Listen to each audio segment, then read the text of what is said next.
عزیز طلباء، ہم اس دنیا میں آئے ہیں زندگی گزارنے کے لیے۔ بیٹا ہماری زندگی بہت مختصر ہے۔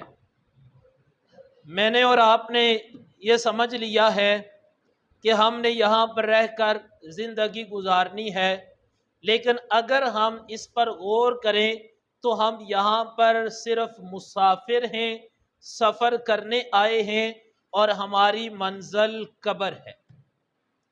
اب آپ جوان بیٹھے ہو اور میں سمجھتا ہوں نوجوان قوم یہ اپنے ملک کی تقدیر کو بدل سکتی ہے۔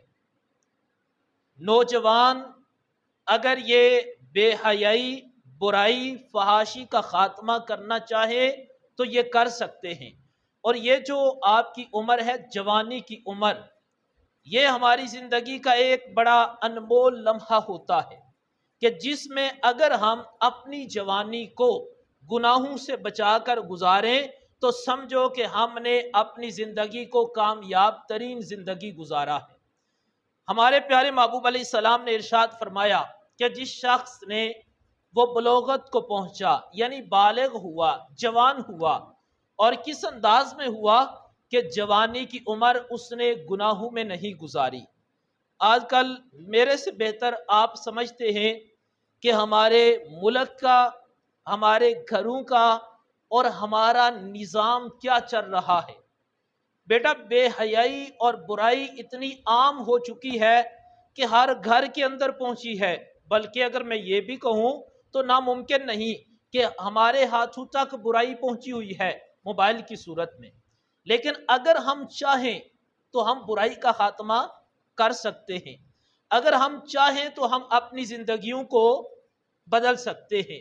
ضرورت اس امر کی ہے۔ ہمارے محبوب فرماتے ہیں کہ جس شخص نے بلوغت کو پایا، کیسے پایا کہ اس نے اپنی زندگی کو گناہوں سے نکالا، نیکی کو اختیار کیا۔ جب بالغ ہوا تو گناہ نہیں کر رہا تھا، بلکہ اس نے اپنی جوانی کو بچایا، اللہ کی عبادت میں گزارا۔ اب وہ نمازی بھی ہے، وہ قرآن کی تلاوت بھی کرنے والا ہے، بے حیائی برائی کو چھوڑ کر اللہ کی عبادت میں زندگی گزارنے والا ہے۔ فرمایا جب اس حالت میں وہ جوانی کو پہنچتا ہے، اللہ تعالیٰ اس کو 99 صدیقین کا ثواب عطا فرماتا ہے۔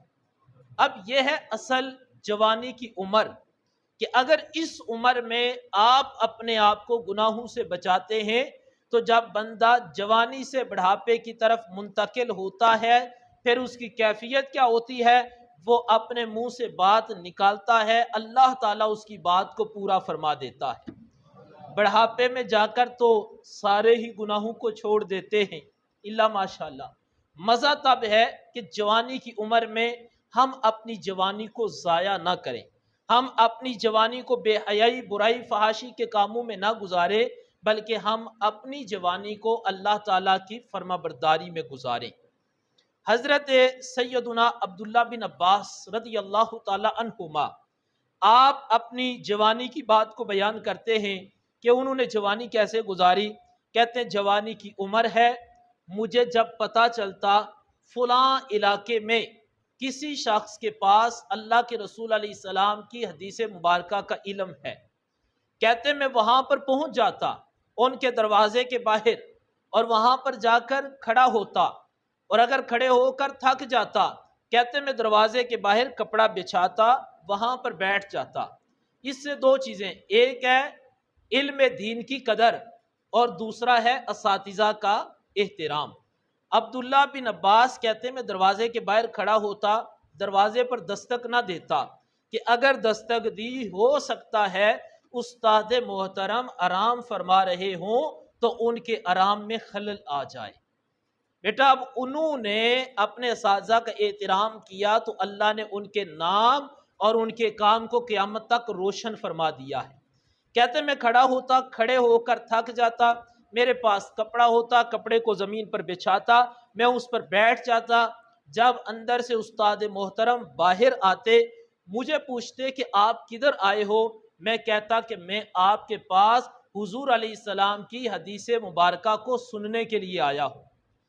آپ کہتے ہیں مجھے استاد فرماتے کہ آپ حکم کرتے میں آپ کے پاس آتا، چونکہ آپ خاندان اہل بیت اطہار کے افراد میں سے ایک فرد ہیں، تو آپ کہتے میں عرض کرتا علم کی تڑپ مجھے تھی، علم کی پیاس مجھے تھی، میرا حق بنتا تھا کہ میں آپ کے پاس آ کر علم حاصل کروں۔ یہ ہے جوانی گزارنے کا طریقہ۔ جوانی ایسے گزاری جا سکتی ہے کہ ہم اپنی جوانی میں نیکیاں کریں۔ یہ عمر کمانے کی عمر ہے، نیکیاں کمانے کی، خزانہ جمع کرنے کی۔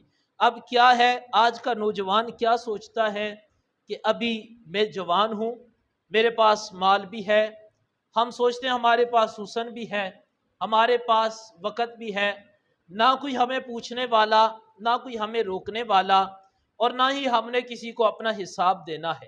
یہ ہماری ایک سوچ ہوتی ہے۔ تو کیا میں نے اور آپ نے اپنی زندگی میں ایسے جنازے نہیں پڑھے کہ جو جوانوں کے جنازے تھے، رات کو وہ ٹھیک تھا، صبح اچانک اعلان ہوا فلاں کا جوان بیٹا دنیا سے چلا گیا ہے؟ کیا موت کے لیے یہ شرط ہے کہ ہم بڑھاپے کی عمر میں پہنچیں گے تو ہمیں موت آئے گی؟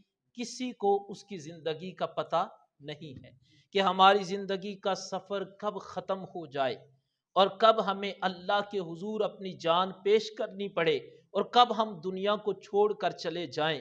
کیا کبھی ہم نے سوچا اللہ نہ کرے اچانک کسی کی موت آ جائے تو ہم نے قبر میں جواب دینے کے لیے کیا تیار کیا ہے؟ کیا ہم میں سے کسی نے قبر کی تیاری کی ہے؟ کسی نے کی ہے بیٹا تیاری قبر کی؟ ہم نے نہیں کی۔ قبر کا خزانہ کیا ہے؟ قیامت کے دن کا خزانہ کیا ہے؟ وہ ہیں ہمارے نیک اعمال، کہ آج ہم نیکیاں کریں، آج ہم نماز کے پابند بن جائیں، ہم نماز پڑھیں۔ آج مسجدیں ویران پڑی ہیں، نوجوانوں کے پاس وقت نہیں نماز پڑھنے کا۔ تو آئیے ہم کوشش کرتے ہیں کہ ہم اپنی زندگی کو بدلیں۔ آپ کا کیا خیال ہے، اگر ہم بدلنے کی کوشش کریں تو اپنے آپ کو بدل سکتے ہیں؟ اگر ہم اس بات کی نیت کریں کہ ہم نے پہلے نمازیں نہیں پڑھی، حضور اکرم صلی اللہ علیہ وآلہ وسلم کا فرمان ہے جو شخص جان بوجھ کر ایک نماز چھوڑتا ہے، کتنی نمازیں؟ ہم نے تو پتہ نہیں زندگی میں کتنی نمازیں چھوڑ دی، فرمایا جو ایک نماز جان بوجھ کر چھوڑے اس کا نام جہنم کے دروازے کے باہر لکھ دیا جاتا ہے۔ اب غور کرو کہ ہم نے کتنی نمازیں، کتنی سو کتنی ہزار نمازیں چھوڑ دی، تو ہم نے کدھر جانا ہے؟ جنت کی طرف جانا ہے یا جہنم کی طرف؟ جی کس کس نے جنت کی طرف جانا ہے؟ سب نے جنت کی طرف جانا ہے۔ ہمارا راستہ کیا ہے، جنت والا کہ جہنم والا؟ جنت والا۔ تو اب جنت کا راستہ کیا ہے، نماز کو پڑھنا یا نماز کو نہ پڑھنا؟ پڑھنا۔ اور اگر نماز کو ہم نہیں پڑھیں گے تو ہم کون سے راستے پہ جا رہے ہیں؟ جہنم کے۔ ضرورت اس امر کی ہے ہم نمازی بنیں، ہم معاشرے کے اچھے فرد بنیں۔ میں اکثر یہ بات کہتا ہوں، ہر شخص پروفیسر نہیں بن سکتا، ہر شخص ڈاکٹر نہیں بن سکتا، ہر شخص جنرل یا کرنل نہیں بن سکتا، ہر شخص کسی بڑے عہدے پر فائز نہیں ہو سکتا، لیکن ایک چیز ہم سارے بن سکتے ہیں۔ آپ بیٹا پروفیسر، ڈاکٹر، جنرل، کرنل بنو یا نہ بنو، لیکن ہم معاشرے کا اچھا فرد ضرور بن سکتے ہیں۔ کتنے لوگ آئے، کتنے لوگ چلے گئے، ہم بھی آئے ہیں، ہم نے بھی چلے جانا ہے۔ چھوڑ کر کیا جانا ہے؟ اپنا اچھا نام، اپنا اچھا کردار، وہ چھوڑ کر ہم نے جانا ہے۔ اگر ہم اپنی اچھی زندگی گزار کر جائیں تو مرنے کے بعد لوگ ہمیں اچھے لفظوں میں یاد کریں گے، برے لفظوں میں؟ اچھا، اور اگر ہم بری زندگی گزار کے جائیں تو لوگ کن لفظوں میں یاد کریں گے؟ برے لفظوں میں۔ اس واسطے ضرورت اس امر کی ہے ہم اپنے آپ کو بدلیں، چونکہ لائٹ بھی آف ہو چکی ہے اور وقت بھی مختصر ہے، میں مزید آپ کا وقت نہیں لینا چاہتا۔ جی تو آپ نے کوشش کرنی ہے کہ ان سب باتوں پر عمل کرنا ہے۔ اللہ تعالی ہم سب کو ان باتوں پر عمل کرنے کی توفیق عطا فرمائے۔ اللہ تعالی آپ سب کو نیک کرے۔ اللہ تعالی ہمارے والدین، اساتذہ کی خیر فرمائے۔ آپ کے اس ادارے کو اللہ تعالی مزید برکتیں عطا فرمائے۔ وما علینا الا البلاغ۔